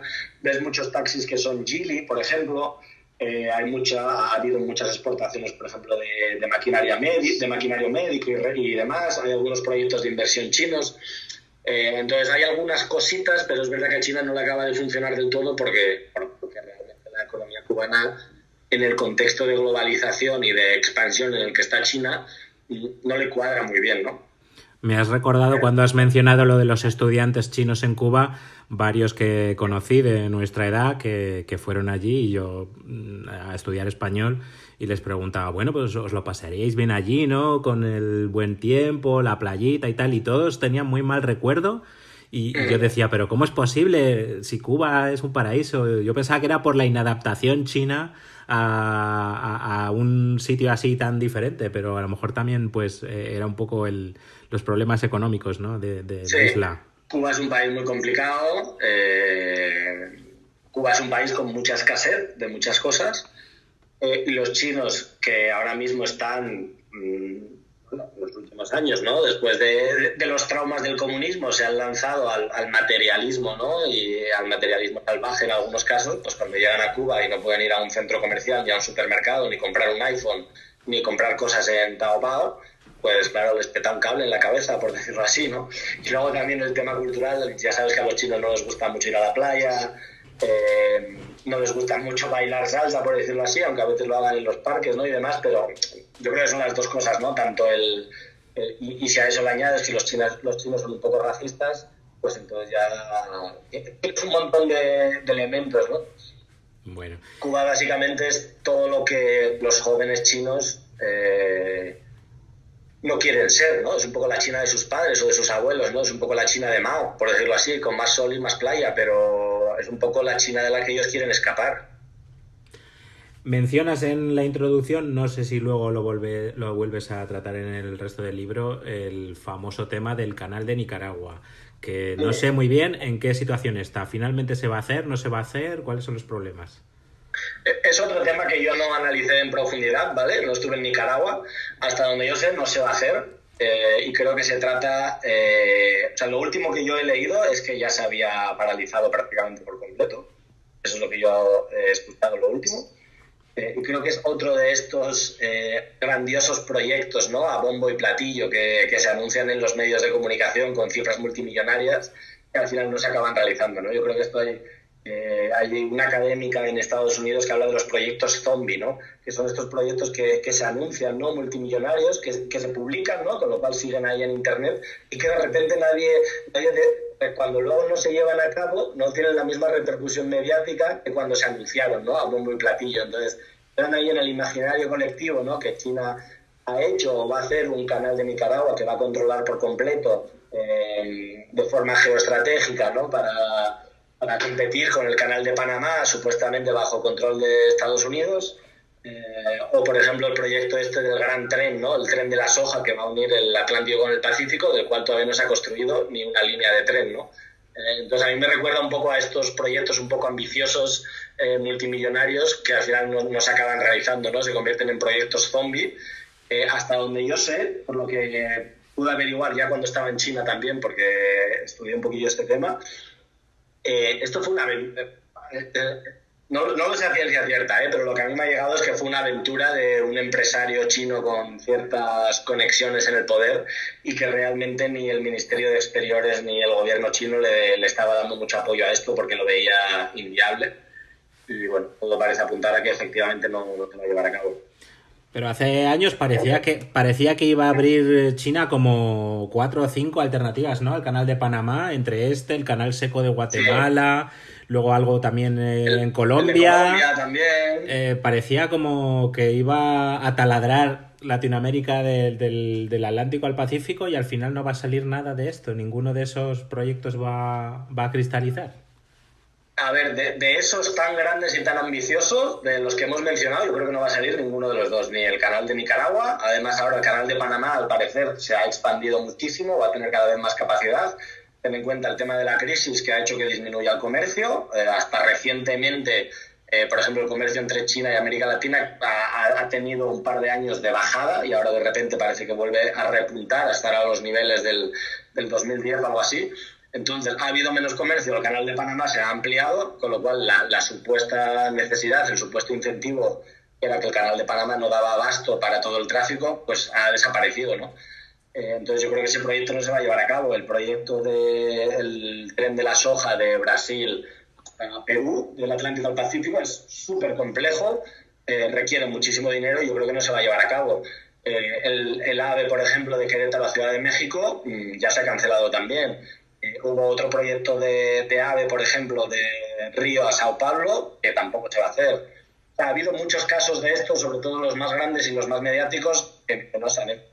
Luego tienes otros muchísimos casos también, muchos más pequeños. Hablamos, yo qué sé, de carreteras en Bolivia, de conexiones con el aeropuerto, de estadios, de, por ejemplo, muchas presas. Por ejemplo, Ecuador tal vez sea el mejor ejemplo. Aquí sí que se han construido muchas presas hidráulicas que la han hecho empresas chinas y además proyectos súper grandes, multimillonarios, y esos sí que se han hecho. Entonces, bueno, los más grandes y los más mediáticos, la verdad es que no han salido adelante, sobre todo estos dos que hemos mencionado. Sí hay un montón de otros que sí, pero no han sido estas grandes obras, digamos, de conexión Atlántico-Pacífico. Aunque haya mini obras que van un poco en esa dirección, las grandes hasta ahora no se han llevado a cabo. Pero vamos, que sí que hay un montón de proyectos chinos en infraestructuras, ya te digo, sobre todo muchas presas hidráulicas, que han sido las más caras tal vez, de centrales térmicas, de carreteras, de autopistas, de conexiones con aeropuertos, de estadios. O sea, sí que hay mucha construcción en China, muchos complejos hoteleros. Me quedo entonces con la idea, hablando sobre tu libro, de que China tiene un plan en Latinoamérica y que a China, como a Aníbal en el equipo A, le encanta que los planes salgan bien, pero no siempre salen bien. Hay cosas que le salen mal. Exacto. Los planes no siempre salen bien, eso está claro. Pero bueno, yo creo que ahí también, o sea, lo importante, o sea, yo he intentado jugar en el libro un poco con las dos visiones, ¿no? Cómo ve América Latina el tema de China, cómo ve China el tema de América Latina, ¿no? Y yo acabo el libro un poco con una conclusión que es que China es un poco un espejo para América Latina, ¿no? Yo hablaba con muchos diplomáticos chinos que habían llegado a Ciudad de México, a Sao Paulo, a Buenos Aires en los años 80, los primeros años, no es de los 70, primeros de los 80, y claro, cuando los diplomáticos chinos llegaban a estas ciudades, para ellos era la bomba. O sea, veían rascacielos, veían edificios altos, veían un montón de coches por las calles, veían luces. En aquella época era básicamente la China post-Mao, que era súper gris, que era difícil encontrar casas altas, rascacielos y coches por las calles. O sea, todo el mundo iba en bicicleta, ¿no? Entonces los chinos que llegaban a China en ese momento se quedaban realmente flipando, ¿no? Y ahora lo que pasa es a la inversa, ¿no? Ahora son los latinoamericanos cuando viajan a Shanghái, se toman un tren de alta velocidad, ven los rascacielos, van a Shenzhen, etcétera, etcétera, y dicen, ostras, macho, esto es el futuro, ¿no? Entonces yo creo que yo acabo un poco el libro con esta conclusión, ¿no? De China es un poco un espejo para América Latina. China le dice, mira, esto es lo que yo he hecho en estos últimos años, esto es lo que voy a hacer en los próximos años, y tú, América Latina, ¿qué estás haciendo, no? ¿Cuál es tu plan de desarrollo, ¿no? ¿Cómo piensas salir un poco de esta trampa, ¿no? La trampa de los ingresos medios o la trampa del subdesarrollo, ¿no? ¿Cómo piensas salir de aquí, ¿no? Y por desgracia lo que yo he visto, salvo algunas excepciones, es que no hay plan. Es que América Latina está un poco atascada en conflictos internos y problemas con otros países y falta de guías y directrices de desarrollo que básicamente le están llevando a una posición muy en desventaja en la globalización, ¿no? Que es lo contrario a lo que ha hecho Asia, el sudeste asiático, no solo China, lógicamente, hay otros países también, ¿no? Que han conseguido salir con un modelo más o menos similar, adaptado a sus condiciones naturales, y yo creo que ese es un poco el espejo, ¿no? Y acabo un poco con esa reflexión, ¿no? Con esa reflexión de América Latina, ¿no? De qué quieres ser de mayor, ¿no? Que tú qué vas a hacer, tú qué estás haciendo, ¿no? Porque mira lo que ha hecho China, ¿no?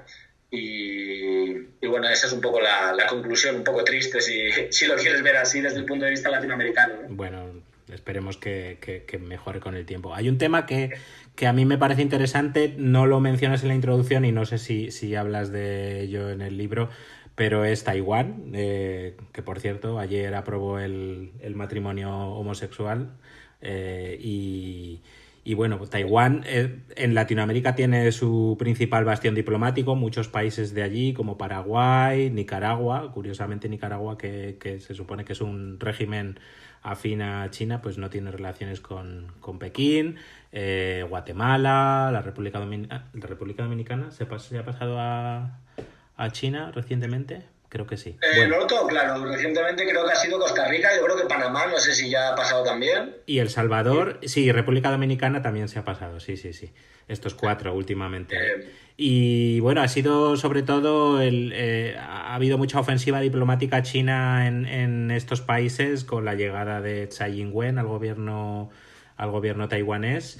No sé si esto significa que China le presta más atención a Latinoamérica para intentar un poco chinchar a Taiwán. No sé cómo lo has visto tú estos años. A ver, como tú has dicho, ha sido con el cambio de gobierno del Kuomintang, cuando se han acelerado un poco la caída, ¿no?, de los apoyos diplomáticos de Taiwán. Yo no es un tema que trato per se en el libro, es un tema un poco colateral. Sí, obviamente me ha llegado un poquito de feedback, ¿no?, de input general, y yo creo que la idea general, bueno, el tema de que los países de América Latina reconozcan a Taiwán y no a China como país es una cuestión de tiempo. O sea, el incentivo económico de China es muchísimo más fuerte que el de Taiwán. Taiwán ha mantenido estas alianzas básicamente también a base de becas y de pagar dinero, sobre todo en Centroamérica y en Panamá, y en Paraguay. Y todo apunta que es una cuestión de tiempo, ¿no? Durante el gobierno del Kuomintang, China básicamente dijo: no vamos a permitir que ningún otro país, que Taiwán pierda más apoyos, ¿no? Como una forma un poco de apoyar al Kuomintang en su posición de fuerza en el gobierno. Y estos últimos años, a mí lo que me ha llegado es que básicamente han sido más los países de Centroamérica los que han llevado la iniciativa en las negociaciones que la propia China, ¿no? Y que lo que China ha ofrecido a cambio, por lo que a mí me ha llegado, no ha sido mucho, por decirlo así, como que China ya lo ve como una partida un poco ganada, ¿no? Esa ha sido un poco mi impresión, ¿no? Que no ha sido un tema tan importante para China, que lo ve como una cuestión de tiempo, que sigue haciendo un montón de inversiones en todos los países, sigue comerciando con ellos, ¿no? Por ejemplo, el caso de Panamá hasta hace 4 días era súper notorio, ¿no? Tenía una comunidad de migrantes chinos brutal, tenía un montón de negocios chinos allí, sin que hubiera reconocimiento de países, ¿no? Entonces, bueno, lo que yo he visto más, el feedback que a mí me ha llegado más ha sido de países de Centroamérica aprovechando la oportunidad para hacer el cambio. Bueno, hemos hablado mucho a nivel macroeconómico, diplomático, comercial, pero ¿cómo está la cosa a pie de calle en el sentido de los países que has visitado? ¿Se nota más la presencia china en los establecimientos que antes? ¿Qué es lo que dice la gente allí? ¿Es como en España que todos los bares de Zaragoza ahora son chinos y que en Madrid se celebra el Año Nuevo chino cuando antes no se celebraba? ¿Hay algo así? ¿Hay algún cambio social? A ver, hay un cambio que yo creo que es ese cambio del que tú hablas, ¿no?, que es muy visible, por ejemplo, en países como España o en Italia o en muchos otros, es, digamos, la emigración, ¿no?, de personas que están en regiones de China con pocas oportunidades y deciden irse, en este caso, a América Latina, ¿no? Eso se ve mucho, por ejemplo, en sitios como Argentina. Argentina es uno de los países donde hay una asociación, ¿no?, de empresarios chinos que es hasta súper poderosa, con muchas conexiones. De hecho, en el Congreso y demás se ha convertido prácticamente en un lobby súper importante, por ejemplo, a la hora de fijar precios y demás, y es una presencia muy visible, ¿no?, a pie de calle, por decirlo así. Lo mismo en Perú. O sea, en Perú también ha habido una migración súper creciente y súper fuerte desde los años 90, sobre todo de gente de Fujian. Hay cada vez más restaurantes, ellos los llaman chifas, que son restaurantes chinos básicamente que hacen una mezcla de comida peruano-china. Antes estaban solo muy en el entorno de Lima y en centros urbanos, y ahora se han ido a lo que ellos llaman los conos, que son como los suburbios de las ciudades y están prácticamente presentes en todos lados. Y también en Centroamérica, ¿no?, que ha habido mucha más migración, que es esta la que te comento, que es muy visible, ¿no?, y que es muy evidente, ¿no? Y luego hay otra migración, que yo hablo en el capítulo de Perú, que a mí me parece que es menos visible, pero que probablemente tiene mucho más impacto, que es la migración, pues, de personal muy cualificado que viene con las grandes empresas chinas, ¿no?, empresas estatales, con Chinalco, con Lenovo, con Huawei, etcétera, etcétera, ¿no? Esta migración yo creo que es más es menos visible.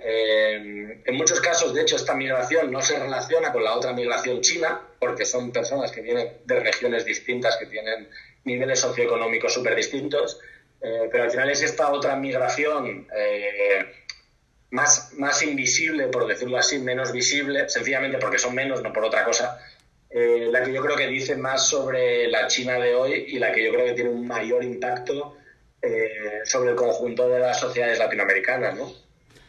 Y yo hablo un poquito de eso también, ¿no? No, o sea, por volver a tu pregunta original, o sea, no se ve al margen de esta mayor migración y de la omnipresencia de productos chinos, ¿no? Del Made in China, no se ve tampoco una visibilidad, una huella súper mega fuerte de empresas chinas o presencia china, si lo comparamos, por ejemplo, con otros países cuyos productos, películas están en todas partes, ¿no? Como Estados Unidos o incluso España, ¿no? Que tiene una relación súper fuerte con todo el continente en un montón de sectores y también lazos familiares, etcétera, etcétera, ¿no?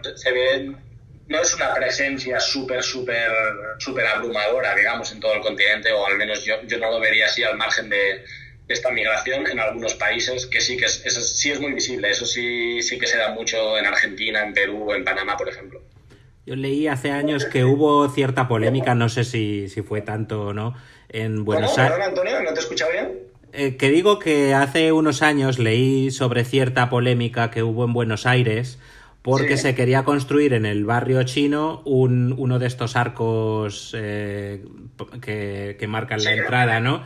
A barrios chinos en otras ciudades. No sé si esto simboliza un poco esa mayor presencia quizá en Argentina. Sí, en Argentina es brutal, la verdad. Es bastante fuerte la presencia de China en todos estos comercios. El caso este en concreto que mencionas, no lo conozco. Sí hubo uno similar en México, creo que fue con el tema este del Dragon Mart, que querían, en uno de los pueblos cercanos que querían construir también un arco de estos chinos. Lo construían y los ciudadanos luego lo destrozaban y lo volvían a construir y lo volvían a destrozar. Esto en el caso de México, ¿no? Que también, como te decía, hay mucha resistencia a todo lo chino, muy a pie de calle, en particular con este tema del Dragon Mart. Que sí hay algunas regiones donde ha generado polémica, sobre todo la migración, ¿no? Digamos. Mi impresión al hablar con algunos latinoamericanos en años pasados fue que allí la visión de China no es tan negativa como en Occidente. No les preocupa tanto el tema de que China no sea un régimen democrático, pero no sé si esto es así o no. ¿Cómo lo viste tú? ¿Cómo ves la visión de China que tiene la gente latinoamericana de a pie? Depende del país, pero en términos generales lo que comentas creo que es más o menos aplicable a muchos países de América Latina, ¿no? La sensación esta de oye, nosotros tampoco no podemos dar lecciones de muchas cosas porque tampoco somos democracias impolutas e imperfectas, ¿no? Como pues un país como México, ¿no? Que tiene mucha corrupción, que tiene muchos problemas de democracia, que tiene problemas de narcotráfico, que tiene problemas de violencia. Y gobernado por un partido único durante muchos años. ¿Cómo? Gobernado por un solo partido durante casi todo el siglo XX, ¿no? Sí, aunque ahora sea una democracia, ¿no? Aunque sea una democracia imperfecta, no deja de ser una democracia, ¿no? Pero bueno, la sensación desde América Latina es muchas veces no tienen esta visión un poco aleccionadora, ¿no? De dar lecciones, ¿no? De nosotros lo hacemos todo bien y este es el camino perfecto y es raro, no nos parece bien que China lo haga así, ¿no? Entonces, esa visión no se ve tanto, ¿no? También por ese tema de que ellos son conscientes de que también tienen muchos problemas, de que sus democracias son imperfectas y tienen muchos problemas de violencia, narcotráfico, desigualdades, en las cuales no están en mucha posición de dar lecciones, ¿no? Ese es un punto. Y luego otro punto que yo creo que es bastante... que tiene mucho calado, ¿no? En el subconsciente tanto de los ciudadanos como de las instituciones políticas latinoamericanas es el tema de la no intervención en los asuntos internos, ¿no? Esto es una cosa que China defiende mucho por interés propio, entre otras cosas, ¿no? Porque no quiere que nadie se meta en sus asuntos. Es una cosa que China también en términos generales creo que hace bastante en el exterior, es decir, China no se dedica en realidad a dar muchas lecciones de cómo tienen el resto de países que funcionar en términos políticos, y es una cosa que en América Latina también funciona bastante bien, ¿no? Quiero decir, ¿cómo tú vas a dar lecciones de regímenes políticos cuando, por ejemplo, en el caso de Cuba, que lleva gobernado por un partido único y estuvo durante 60 años gobernado por Fidel, muchos países latinoamericanos decidieron que no decían nada por no meterse en asuntos de política interna, ¿no? O como tú vas a dar lecciones a China de cuál es su régimen político dictatorial, cuando con los fraudes electorales que ha habido en Venezuela, muchos países también latinoamericanos se han puesto de lado, ¿no? Entonces yo creo que hay esta visión menos aleccionadora, menos de dar lecciones de reconocimiento de sus propias carencias, y luego este principio de no intervención en los asuntos internos creo que también está bastante generalizado. Eso no quita, por ejemplo, en países como Chile, que son pues democracias muy consolidadas y con instituciones bastante sólidas y muy poca corrupción, sí hay algunos diplomáticos chilenos que se quejan un poco de que su país es demasiado acomodador y demasiado poco crítico, ¿no?, con las violaciones de los derechos humanos en China, con el carácter dictatorial, ¿no?, con la dictadura del partido único del gobierno chino. Pero en términos generales creo que sí que eso es así, ¿no? Y en países como Brasil, por ejemplo, en torno a los BRICS y demás, hay, digamos, un silencio educado, me decía un diplomático brasileño. Esto me decía creo que mostraba muy bien la contradicción, ¿no? Decía que tanto China como Brasil se quejaban mucho de la falta de democracia en las instituciones internacionales, por ejemplo en el Fondo Monetario Internacional, pero luego guardaban un educado silencio respecto a la falta de democracia en los países, ¿no? En cada uno de los países, por ejemplo, en el caso de China. Entonces, bueno, sí, hay un silencio también, y China es súper estricto, digamos, y súper penalizador, por decirlo así, en el caso de que algunos países de América Latina decidieran ser muy críticos, ¿no? O se intenten reunir con el Dalai Lama, por ejemplo. China es súper, me han comentado muchos diplomáticos latinoamericanos, ¿no?, de vigilar quién va a las reuniones que organiza la Oficina de Comercio de Taiwán, por ejemplo, en países como Chile, de hacer llamaditas de atención si hay algún político que visita Taiwán, etcétera, etcétera. Yo creo que se dan ahí un poco los dos casos. Muy bien. Mi perra está pidiendo que la saque con ruidos extraños, así que creo que vamos a tener que dar fin a esta entrevista pronto. Pero bueno, te quería preguntar, para interés de nuestros oyentes, después de esta interesante vuelta larga que hemos dado por tantos países y por China, ¿dónde pueden encontrar tu libro? ¿Dónde pueden leerlo para conocer más de todo este interesante mundo? Bueno, pues el libro está en Amazon, está en prácticamente todos los mercados en los que se puede estar, o sea, Amazon.com. Si estás en América Latina, yo creo que lo más fácil sería irse a Amazon.com. Si estás en España, pues a Amazon.es. También está en Amazon de Alemania, Amazon Reino Unido, Amazon Japón. Esa es la forma más fácil. Tiene un precio súper competitivo, por decirlo así. O sea, más barato no lo puedo poner. Sé que no me voy a hacer rico vendiendo el libro. Así que he puesto realmente el precio más barato que he podido, con el objetivo de que más gente lo pueda leer y lo pueda conocer. Y está tanto en versión para Kindle, en versión digital, como en versión en papel. Las dos versiones, la verdad es que están bastante trabajadas, yo creo. Vienen con fotos, por ejemplo, de los protagonistas, de las personas de las que hablo. A pesar de que hemos hablado mucho, como tú comentabas, Antonio, de temas macroeconómicos y demás, hay muchas historias personales en el libro también. Hay fotos de muchos de ellos en las páginas. Y bueno, así es como lo pueden hacer. La versión digital, simplemente una nota, aunque pone que es para Kindle, no hace falta tener el dispositivo Kindle. Te puedes descargar la app para el teléfono móvil, por ejemplo, y lo puedes comprar directamente desde ahí. Creo que son como 3 euros la versión digital y 12 o 14, creo que depende de los gastos de envío, la versión en papel.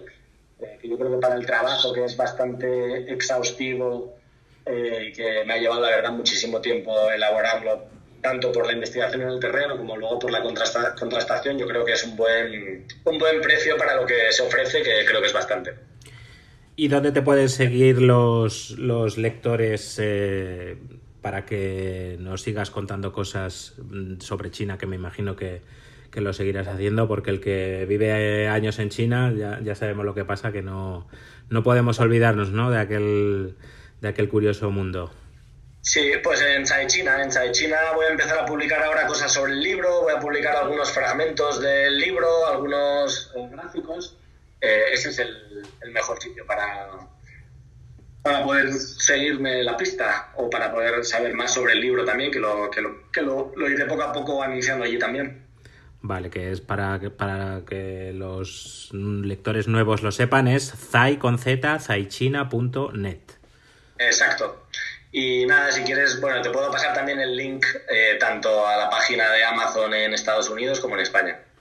Muy bien, pues lo pondremos en mi blog y nada, espero que te vaya muy bien y que te sirva de incentivo para seguir investigando, ¿no?, sobre el tan complicado de conocer mundo chino. Pues, genial, yo la verdad es que he disfrutado mucho el libro, he aprendido un montón, así que ojalá que haya podido transmitir algo de eso a los lectores. Muy bien, pues muchas gracias, Daniel, y que tengas mucha suerte en este proyecto y en otros futuros que Gracias a ti, Antonio. Muy bien, un saludo. Gracias. Hasta luego.